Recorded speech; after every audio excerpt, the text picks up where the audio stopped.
Ne yapıyorsun Hayri? Talim. Güldürme beni. Bu nasıl bir talim böyle? Fikri talim. Ne işe yarıyor bu fikri talim? Aklımı açmaya, parlak bir zekaya, işlek bir idraka sahip olmama. Ay Hayri. Bu kuma işini durduracak bir plan yapamadın mı be kocacığım? Yok. Deniz tükendi. Ama Allah yardım edecek elbette.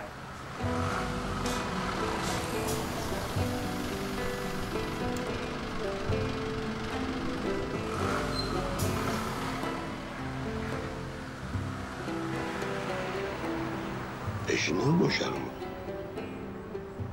Ama neredeyse.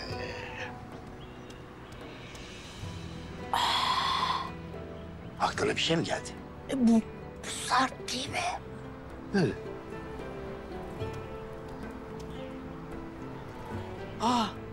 Sarp. Kalk kalk gidelim kalk. Ay nereye? Nereye olacak Sarp'ın yanına? Sarp. Sarp. Sarp oğlum. Yine mi evden kaçtın? Babamı bulmam lazım. Annem konuşmaya gitti ama bulamamış. Ben bulacağım. Nasıl bulacaksın? Annemin fotoğrafını da aldım. Belki bir tanıyan çıkar, bilmiyorum. Bir saniye.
Annem o mu? Türkan. Tanıyor musunuz? Hadi bizi annene götür. Hadi evladım annene götür bizi. Hadi o. Tamam. Hadi. Hadi. Hadi gidelim. Hadi.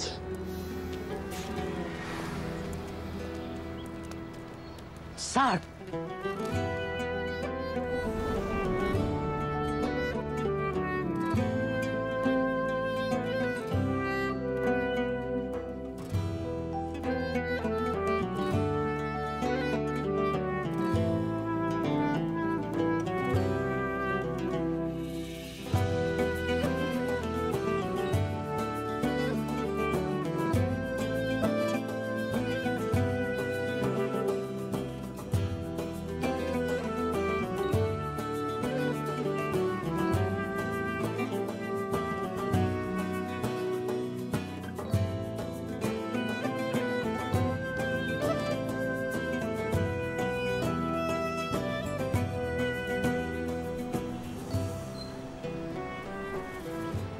Hadi gidelim.